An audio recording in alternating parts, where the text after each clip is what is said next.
make good life decisions. That's where we should always start, even when we're talking about things like taxes. As you can imagine, I get every question you've probably ever thought of, and a lot you haven't, that go some form of, hey, should I do blank for tax purposes? And the answer is usually no. If taxes is our primary reason for doing something, we're probably thinking about it the wrong way.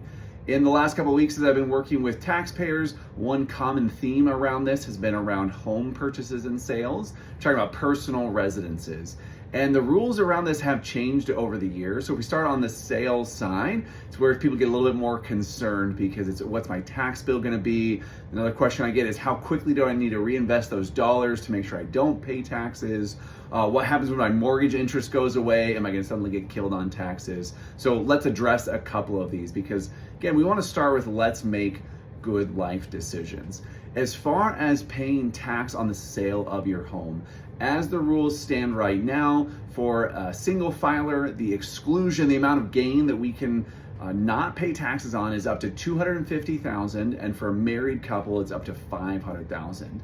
And for a married couple, there's some rules on how we can split that if we have multiple homes or the different situations that might be involved as far as how often we can use that home sale exclusion. So if we have multiple homes involved, we need to dive a little deeper. But in general, for single filer, it's $250,000. For married couple, it's up to $500,000 of gain. We can just exclude from our income.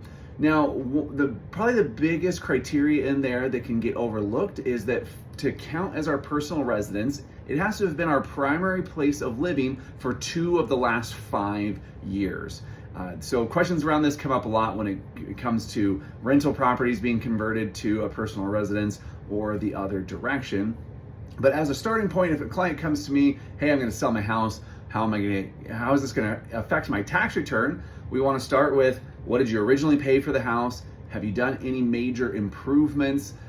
And then what did you sell the house for? And we get a knock off closing costs off that sales price. And so at least in the markets I typically work in, with the clientele I typically work with, it is very seldom that people have gains on their home that is over that $500,000 mark. It absolutely happens, and at that point, it's subject to capital gains, long-term capital gains, as long as it's been held for over a year.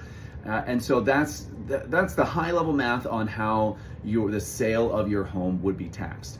Now, it used to be the case that when you sold your home, to be able to get a tax exclusion, you had to then quickly reinvest it into a new home. That's no longer the case. The IRS doesn't care what you do with the money. 2 of the last 5 years, and then we have that $250K or $500K exclusion. So as